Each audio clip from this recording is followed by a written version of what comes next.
to start by talking about some of the problems we face, because then I really want to get to the part that I think is more important, which is the solution. I think we all have a general idea of the problems that we face, otherwise we wouldn't be here, otherwise we wouldn't care. We'd be going about our daily lives and hoping not to be bothered by the government, state, federal, and local. The biggest problem that we face in America right now is that we are facing... We obviously have problems from abroad. We obviously have problems with regard to ISIS, we have problems with regard to Al-Qaeda, we have problems with regard to jihadism. We have problems, obviously, at home. We have problems with regard to the economy. We have problems with regard to overweening regulation. The biggest problem that we face in America is that we are now living in an elected dictatorship. And I really mean that. The executive branch of our government basically can do whatever the hell it wants. And the proof is in the pudding. The President of the United States has violated an enormous number of laws. Just this week, the President of the United States asserted executive privilege over documents regarding Fast and Furious from Eric Holder to his wife, right, which is insane because his wife doesn't work for the executive branch, doesn't work for the government at all. Apparently, what he writes to his wife is good enough for the White House to see, but it's not good enough for the Congress to see or the media to see. We had a story this week, and all this is just from this week. Cheryl Atkinson, who's the former reporter for CBS News, who's the investigative reporter with regard to Fast and Furious and Benghazi, she revealed in a book this week that her computer had been hacked. We knew that it had been hacked. She revealed that she took her computer to get checked out, who had hacked the computer. It turned out that not only had the computer been hacked, it had been hacked by somebody in the government, and then somebody in the government had not just hacked her computer, somebody in the government had placed in the deep layers of the computer software classified documents from the federal government. The purpose, of course, being that should she get in the way, they would then raid her house, take her computer, find the classified documents, and indict her. And this is a reporter for CBS News. In that same book, of course, she claims that her bosses at CBS News were routinely quashing stories that she was bringing to them about Benghazi, about Fast and Furious, which makes perfect sense considering that Ben Rhodes, who is the president's chief national security advisor, is brother to David Rhodes, who is the head of CBS News. All of which is to suggest that the executive dictatorship, the elected dictatorship in which we now live, has only been able to forward itself through the willful compliance of the media. And we're about to watch this get a lot worse, because elections do matter, but only insofar as jogging the President of the United States to seize even more power. Should the Republicans win next week, which I think they will, I think the Republicans will win somewhere between 51 and 53 seats in the Senate, barring an enormous amount of voter fraud, which is a big caveat. If they win a majority in the Senate, you're going to see President Obama move quite swiftly toward an executive amnesty of over 5 million people. He's already printing up the IDs. This came out last week. He's already printed up 9 million IDs for folks. He's obviously moving toward a system of moving these folks toward voting population. And you see, by the way, the Republican Party idiotically attempting to make the case that amnesty is the best possible solution. The case originally made by Charles Krauthammer, who's a brilliant guy, but this is not a brilliant solution. The idea that bringing in 10 to 12 million new Hispanic voters is going to somehow shift things for the Republican Party. As Mark Stein put it, if the general idea here is that we are going to take a population where where Republicans or conservatives won 27% of 10% of the population, and the brilliant idea is that we're going to win 38% of 25% of the population after the amnesty, we are in serious trouble electorally, and the President knows that, and he will dare people to stop him. Because that's exactly what he's done with his Deferred Action for Childhood Arrivals program, legalizing hundreds and hundreds of thousands of 16 to 30-year-old illegal immigrants. The President, in other words, is doing what he promised he would do. He's fundamentally transforming the country, and the American people have been fundamentally transformed by the country. President Obama is not something new. He's the apex of something very old, and he's the apex of a movement that has been underway in the United States for well on 100 years at this point. And believe me, if President Obama goes, with all this ire being focused on President Obama, if President Obama goes, if he's replaced by a Hillary Clinton, or if he's replaced by an Elizabeth Warren, or even if he's replaced by a so-called moderate Republican who continues to expand the general jurisdiction of the executive branch, nobody is going to be helped. We will not be moving in the right direction. And unfortunately, this is the way we are moving, because we have a systemic problem. We have a systemic gridlock problem, and that gridlock is not the gridlock that they always worry about, nothing getting done. The problem is too many things getting done because everybody wants to go to dinner at an expensive steakhouse in Washington, D.C. The problem is that everybody who's in Washington, D.C. is happy to get together and work on things so long as they don't have to be blamed for it. They're happy to work on broad-scale legislation that they can then toss over to the regulatory bodies to fill in all the blanks, and that's what affects our lives. And we are coming on tyranny here. I mean, this is tyranny comes wearing bunny slippers, not wearing jackboots, at least here in the United States. And we're watching it happen right now. If you've been watching the cases in Houston or Idaho, if you saw the mayor of Houston subpoenaing the sermons of pastors at private churches for issues of homosexuality because they passed an ordinance in the city of Houston regarding equal rights for transgender folks, and she wants to go after the churches. She's subpoenaing churches. She's going to prosecute people who do not turn over text of the sermons that they're giving. In Idaho, there's now a case in Idaho in which the state and local government are getting set to prosecute a couple that owns a wedding chapel. It's a private wedding chapel. They don't want to officiate same-sex marriages. And the state of Idaho is threatening to sue them $7,500 a day and put them in jail for 180 days for every single day that they refuse to operate same-sex marriages. This is the way the government is working. Regardless of what you think of same-sex marriage, that has nothing to do with the sort of tyranny that's being evidenced here. This is tyranny, and it is pure tyranny, and it is becoming more and more common. And we are reaching the point in America where that tyranny is on our doorstep. And a lot of folks in the media were laughing at Cliven Bundy and talking about how Cliven Bundy just seemed like he was a hick from the sticks because, you know, here he is arguing over a desert tortoise and talking about guns and talking about revolution and all the rest of this stuff. But the reality is that they were willing to shoot Cliven Bundy over a desert tortoise. That should tell you everything that you need to know about the federal government. The federal government now has every single arm of the federal government, all of those three-letter agencies, have their own SWAT team, all of them. And if you're not frightened of this, then you're not watching closely enough. And this is what is scary in terms of our liberty. Because right now we get to exercise freedom of speech, thank God. Right now we get to exercise freedom of religion, to a certain extent, thank God. But we are coming up on the point where we are not going to be allowed to speak freely anymore. And so we have to speak loudly and proudly now, and we have to start winning hearts and minds. Because the reality is that the Constitution, our basic liberties, are under the most basic assault by our own government. And that, of course, has ramifications for what's happening with ISIS, because if the government tells us that a cop getting axed in the back of the head by a brand new Buddhist convert is Islamic convert, is an act of street place violence, I suppose, as opposed to workplace violence at Fort Hood. If they tell us that, and then they say, well, we're not going to do anything about ISIS, we're supposed to swallow that. After all, they're the federal government. If it turns out that a woman in Oklahoma is beheaded by a Buddhist convert, Islamic convert, then that turns out to be another case of workplace violence, and we're not supposed to say anything about that either. We are not secure in a country where we are supposed to trust the folks we are electing.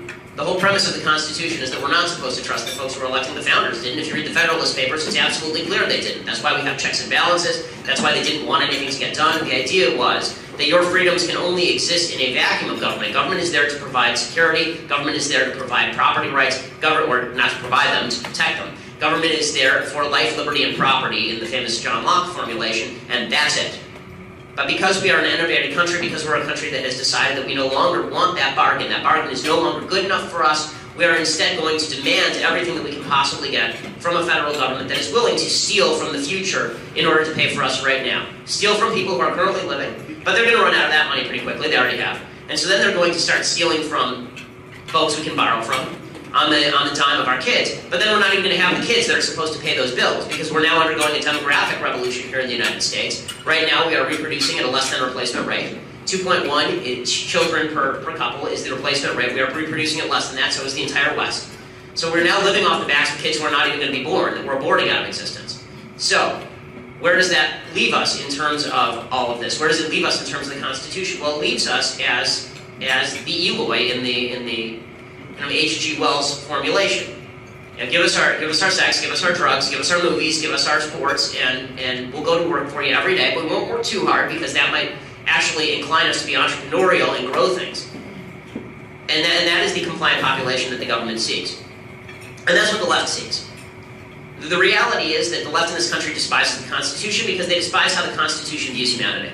The Constitution views humanity as fatally flawed. The Constitution views humanity in the Judeo-Christian worldview as capable of sin.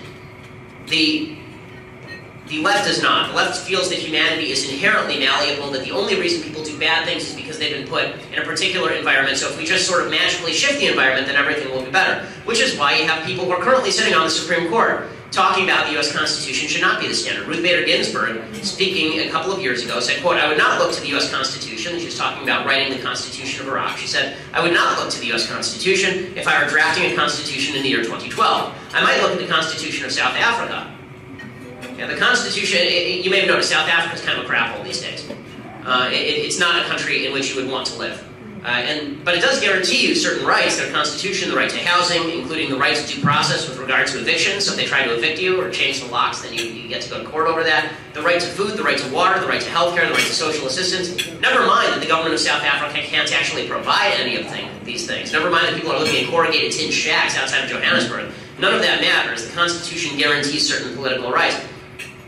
The President of the United States, of course, feels exactly the same way. He has criticized the Constitution for, quote, not venturing into the issues of redistribution of wealth and of more basic issues, such as political and economic justice in society. In other words, he wishes that the government were the great provider, that we're the great father, brother, husband figure to all of the American population. We are all Julia in President Obama's Life of Julia in the leftist vision. Right? We're not supposed to have personal relationships and families and communities that take care of us. We're supposed to have a government that takes care of us. I mean, there have been other constitutions in the past, by the way, that guarantee these sorts of rights. And there's a constitution in the relatively recent past that talked about how the distribution and usage of real estate would be supervised by the state to prevent abuse. And there would be a universal health care law in order to maintain health and the ability to work, in order to protect motherhood and prevent economic consequences of age. They would create a comprehensive system of insurances. There's a constitution that talked about nationalizing common property because it was just too risky to have all of these unpatriotic businesses operating on their own. Of course, this is the Weimar Constitution under which Hitler rose. And Hitler, by the way, when he came along, he said he was coming along to exactly to guarantee these rights under the Weimar Constitution. And I'm not invoking the Hitler comparison for purposes of talking genocide. I'm talking about the kind of tyranny that Hitler brought about before the genocide.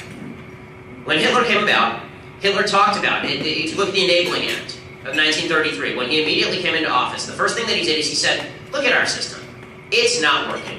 Right? We have all these rights guaranteed in the Weimar Constitution, and yet we still have the economic vicissitudes. We still have poor old people. We still have a group of people who can't take care of themselves. Well, I'm here to save the day. And this is a direct quote from him. He said, when he asked for total power, which is what the Enabling Act gave him, it basically dissolved the Reichstag and gave him complete power in Germany. His actual line was, the government will make use of these powers only insofar as they are essential for carrying out vitally necessary measures. He said the existence of neither the Reichstag nor the Reichsrat is endangered. He said the position and rights of the Reich President remain inviolate.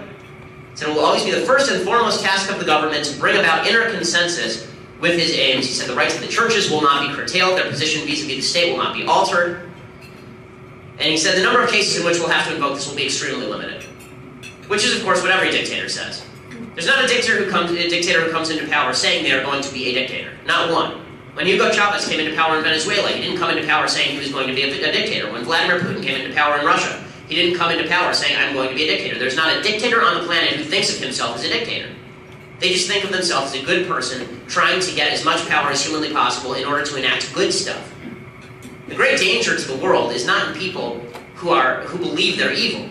People who believe they're evil generally aren't. The great danger to the world is people who believe they're so good that they require absolute power in order to enact their agenda. Right? Superman is the great power in this universe.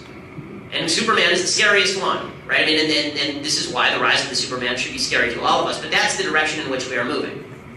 Is the government as the great arbiter, the great social arbiter, providing us our morality, providing us our economic livelihood, providing us with security, and providing us with all the wants and needs that we should ever desire. It's a violation of virtually all of the Ten Commandments, but it is certainly idolatrous, the way in which Americans have been taught to think about government. The reality is that all of the basic principles undergirding the U.S. Constitution are now being violated by this particular administration, but by the American people as a whole. We've been convinced for 100 years by the public education system that all of the basic principles upon which this country was founded are in and of themselves evil. I'll talk about how to fight this in just a little while, because I know this is massively depressing, and I know that we're on a relatively high floor, so you would be injured if you jumped out the window. But certain basic principles with regards to the Constitution that the founders believed in the American people just don't believe them anymore. Whenever people say we have to argue with Obama, we have to defeat Obama, no, we have to defeat Obama-ism. When people say we have to stop Hillary, no, the answer is not stopping Hillary. The answer is stopping the ideology that makes Hillary Clinton possible. When people say, well, if Republicans just won a few elections, no, guess what? Republicans have won some elections, it turns out. And that hasn't stopped things. The ideology of the country must change. The philosophy of the country must change, and the only way to do that is to go to ideological war. But first we have to know what it is we're fighting. So, if you look at the Constitution, the basic principles undergirding the United States Constitution, there are essentially 8 basic principles that undergird the US Constitution. The first is that mankind is both good and bad, has the capacity for good and bad, that no person is perfect and no person is completely evil, that we all have the ability to shift, and that we can, and that nature of mankind means we have to protect against each other. No one can be trusted with absolute power. Now, what is amazing is that folks on the left absolutely disagree with this. They actually believe that if you get the right guy in charge, the benevolent dictator will be great. He'll be fabulous. They agree with Aristotle. The right guy in charge makes everything okay. And so that's why you see the American people buying into this on a day-to-day basis. They actually believe, well, if we just had the right guy in power, then it would be okay for government to have this much power. The American people do not trust themselves with the power, but they trust some judge sitting in a black robe in a courthouse, some over-glorified county courthouse in Washington, D.C. with nice marble pillars. That person can tell us exactly how things ought to be, because after all, they are the wisest and most beneficent of all beings. It's directly at war with the basic idea of Judeo-Christian values. It's a Marxist notion, as we mentioned before. The second principle underlying the U.S. Constitution is that our rights do not come from government, our rights come from God. They come from nature, or nature's God.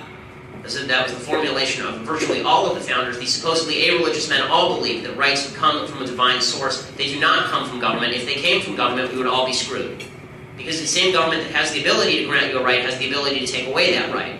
Which, by the way, we're watching in real time. It's fascinating to watch as the left changes its own standards in order to capitulate to its broader moral system. For example, you have all these folks on the left now saying that we all have to fund their contraception. And so they can't go down to Rite Aid and buy a pack of condoms for $5. And not only we have to fund them, actually, nuns have to fund them. Right? It's important that nuns be involved in this. The state of California just passed a law that it's actually a regulation, not even a law. They just put forward a regulation that all religious institutions in the state of California have to provide insurance that covers not only contraception but abortion.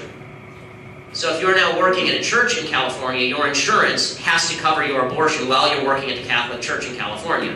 Right? So that's what freedom of reproductive rights means to them. But the same California, the exact same state that is doing that, is now requiring that every college in California has to have a standard whereby if two kids in college want to have sex with one another, they basically have to have a permission form.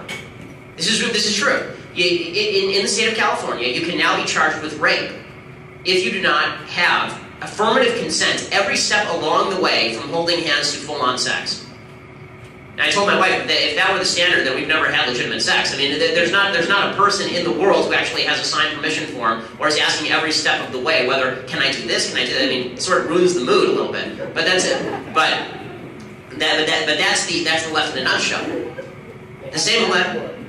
What's that? They actually developed an app for that. I know they do have an app for it now, and it's a brilliant idea. Now you can have your partner sign the app, and it'll send it to a central database, so you can show it to the colleges later to demonstrate that you in fact had consent.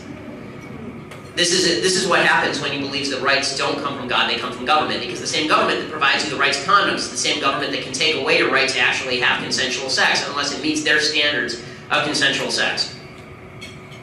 The third principle undergirding the U.S. Constitution is that these rights extend to action. They are not just existing in your mind. The freedom to speak involves the actual freedom to speak, not just freedom of thought. Freedom of thought is a pernicious phrase, and it's very often thrown around by the left. Well, we have freedom of thought. Well, what the hell good does that do? I don't care what's in your head. I'm not a mind reader. You know, when people say freedom of religion, you have the freedom to think what you want about religious matters.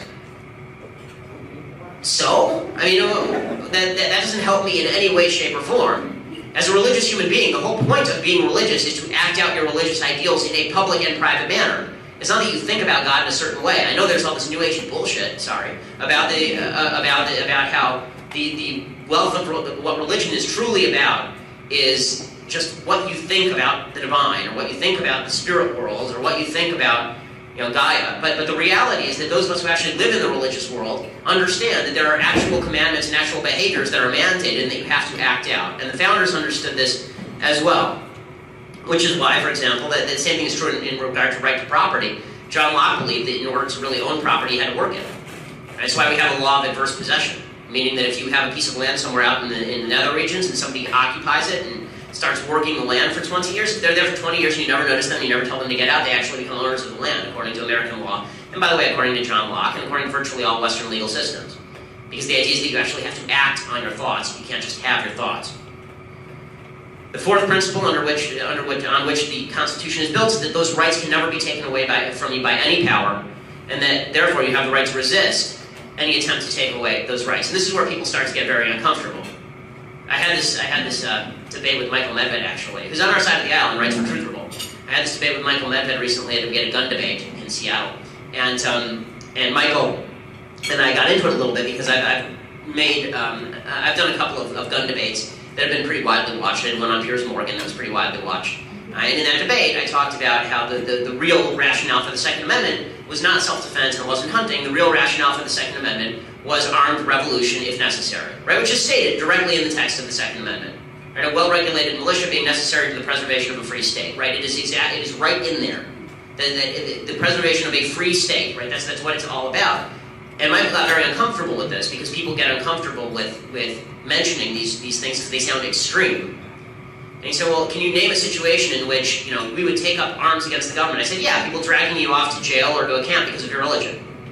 Right? And obviously, that would be a cause for doing that. And we're all of about 15 minutes away from that.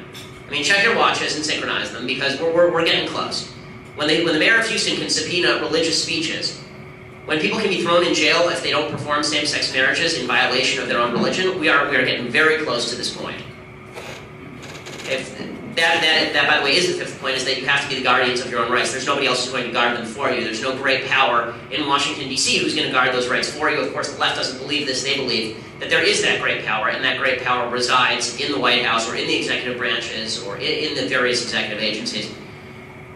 The sixth point undergirding the U.S. Constitution is that local governments are the greatest forces to preserve these rights, because the national government is far away from you. You can find your local government, and you can, if you don't like it, you can do what the founders did, you can tar and feather people. So local government is a lot more easy to control, and people forget this about the founders, just how extreme they were. Everybody wants to make it seem like the founders were just a bunch of guys sitting around in wigs and drinking tea. And that was not the case. I mean, go back and watch the first episode of the John Adams series, and that gives you a better idea of who the founders were. There were a lot of folks swinging a lot of beer and doing a lot of property damage. Local government is better than national government. This is something that the right has forgotten as well, because in their quest to take reign of the one ring of power, which is the federal government, they forget that the one ring of power is corrupting, and that the only real freedom is going to be gotten through local government, which is where you actually can have an impact, which, by the way, is the reason why I support this idea of remote voting. I think that we should disband Washington, D.C. We have the power to do so. We have Skype, we have phones. You should be able to phone it in to vote on particular pieces of legislation from your home district, so that way if we don't like it, we can come and pound on your house. Seventh point is that inaction is better than universally supported action. The founders did not like action. They thought that action was bad. That unless an action was basically universally supported, they wanted it to die, which is why they built all these checks and balances in. I know that there are people out there who think we need to get things done. No, we don't. We need to get less things done. The government doing stuff is the biggest problem. And you see it all the time. I mean, anytime something goes wrong, there's a shooting over in Seattle, and immediately you hear calls for gun control. And people say, well, hold on, none of those laws will actually stop the kind of shooting that we saw in Seattle. It doesn't matter, we have to do something. Do you want to just do nothing? Well, if nothing is better than something, then yes, I would like to do nothing. How about we do something that makes sense, or we do nothing? How about those are the two options, as opposed to do something ridiculously stupid and slow in the actual definition? Right? Do that, or do nothing.